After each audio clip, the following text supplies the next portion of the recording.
A couple of days ago, I've made a video talking about why chapter 73 of this manga series, the 100 Girlfriends Who Really Love You, perfectly summarizes why Rentaro is the perfect boyfriend slash rom-com or harem protagonist that I've ever witnessed ever in the state of manga or anime mediums or light novel mediums for that matter. And in that video, I've also mentioned that almost all, or perhaps in one way or another, all of the, most of the chapters also answers that very question either way. And there's one chapter of which I did not particularly mention, but it's one that's really a close second to the answer of that question that I've said. To the question, what chapter perfectly summarizes Rentaro, right? But there's just something about the last few panels, the last few pages of that chapter that really makes me want to make a separate video talking about what went on. And so not beat around the bush any further, I wanted to talk with you today, fam, about chapter 85. Tell me, Rindo, what's up with this chapter, right? Now, um, Chapter 85 is essentially describing what a day in the life of Rentaro looks like, and much like in chapter 73, chapter 85 gives us a look onto how Rentaro perfectly attends to the needs of each of the girlfriends in the most gigachad way possible. He's always attentive and even makes, or even, makes do and pays attention to the smallest of details, and is always considerate about their feelings about them, and makes arrangements in advance, and goes out of his way to become a walking book publishing company, and so on and so forth. And this chapter is, it's a truly magnificent way in illustrating Rentaro's character, his genuineness, his sincerity, and his commitment to his relationships, right? But in the last 5 pages or so from this chapter, it's where things get a bit serious. And so, in that chapter, what happened was that the day has come to an end, right? And Rentaro was walking Iku back home and gave her a smooch behind a telephone pole. And he came across the matchmaking shrine, the very shrine where everything had started. And so, as Rentaro was walking, he happened to meet the matchmaking god in a quite terrifying and surprising way, much like with the first chapter. And the shrine god, or the matchmaking god in this story, right, is a character of which I'm both pissed off and grateful for his part in this story. And this is actually, I believe, his second appearance in this manga where he's involved in a full dialogue, right? And not counting that one chapter where he made those remarks about the two wet maids in the volume X, or the volume extras or something like that, right? Now this dialogue especially, or in particular, is one where I find really special because there's a lot, you can find a lot of emotions to unpack from how it really unraveled or how it went on, right? And to really add layers as to why that's the case, I want to look back to the first chapter's conversation, or rather interaction, between Rentaro and the Shrine God, or matchmaking god. Now, when Rentaro first met the god, he was a bit skeptical if he really was one in the first place, even as the Shrine God explains further about the concept of soulmates and that Rentaro was gonna get 100 of them. Rentaro was a bit doubtful, even going as far as to threaten to burn the shrine down if it was all a lie. And then, when it was brought to light that only one person can have one soulmate, and that the shrine god was at fault for having it end up as such, that Rentaro had 100, of course, Rentaro was pissed. He was angry, even going as far as to giving the shrine god a good scolding. But after which, Rentaro was now feeling upset about how the god messed up, right? But then salt had to be added to the wound, and the shrine god explained further that if he meets his soulmate and they don't fall in love with each other, the girl will will die, right? And Rentaro, with the right reaction, he was frantic about it, especially on what he would do if he does manage to find a soulmate, right? And the Shrine God ended the conversation with a quote unquote, like I said, I'm really sorry about this vibe, right? Um, Now, at that moment, right, or especially to the way he ended it, right? In my opinion, um, I was really mad, I suppose, at the incompetence and irresponsibleness. I suppose is that a real word? Real word?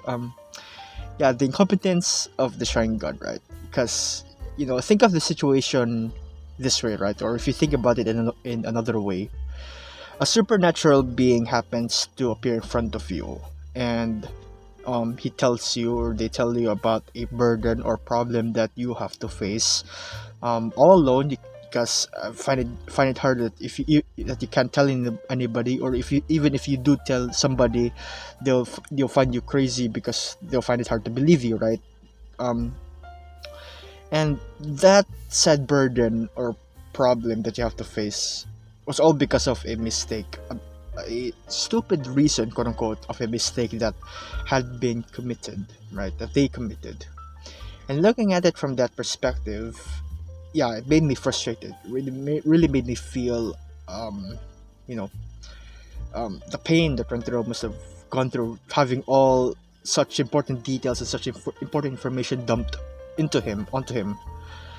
Fast forward 84 chapters later into the story, the Shrine God reappears to comment on Rentero's situation.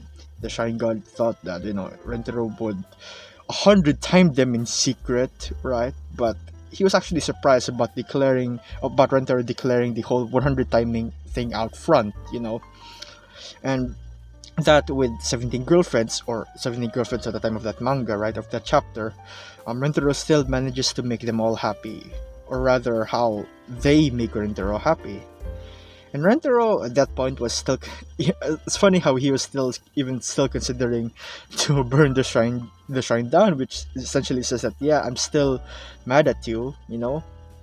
But then the Shrine God proceeds to question why Rentaro didn't just told them about the soulmate situation, right? That if it's to save them all from death, then wouldn't it be more effective to tell them about what happens if you don't do this, you'll die, so please do this, something like that, right?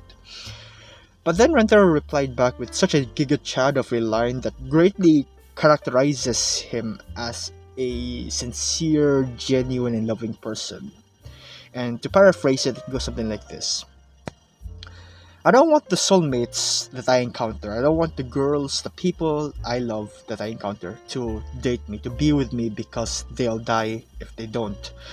I want them to make their own choice in being with me because of the way I make them happy. If you force yourself in a relationship where you're not committed, or if you don't feel happiness from it, then that state is hardly any different from being fated to death and misery. And those words really reached out to the heart of the Shrine God. And despite how he acts, it turns out that the Shrine God truly regretted um, to what he had done. That he ruined the fates of these girls, right, and robbing them of a quote unquote proper future. So, and it's not only them, right? Rentaro especially has suffered such a long, heartbreaking, and painful streak of rejections. Now, me personally, I've never confessed to a girl myself, but I do, to the very least, I do know the feeling of, now there's no way I can be with that person no matter how hard I try, right? And for Rentaro, that's the thing exactly. No matter, in the sense that no matter how much effort that he puts into improving himself, no matter how smart he tries to get, no matter how strong he tries to get, no matter how trendy he has to be, and all that, trying to improve himself for the better, to be the perfect person, right? um he still gets rejected. And to wonder why does it have to end up like that, or to wonder what could be the reason for it hurts to not have an answer. That is until the Shrine God explained everything, right? And now uh, Rentaro in turn, after the Shrine God gave a big bow of apologizing to Rentaro and thanking him for protecting the girls. Rentaro said that he is incredibly grateful for having to meet his soulmates, to meeting his girlfriends. And it's thanks to the shrine god, to the matchmaking god, right? Where Rentaro has never been happier in his life.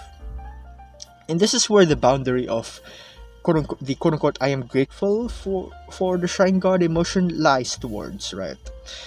Because if it weren't for him, Rentaro would not have met all of these incredible people, and this amazingly beautiful and romantically comedic story wouldn't exist. This chapter shows not only how Rentaro was able to make all of his girlfriends happy, but that it is really them who also make him incredibly happy. And for a situation like this where it's terrifying and unlucky to be placed in, right? It's a position where the fates of people's lives are in your hands.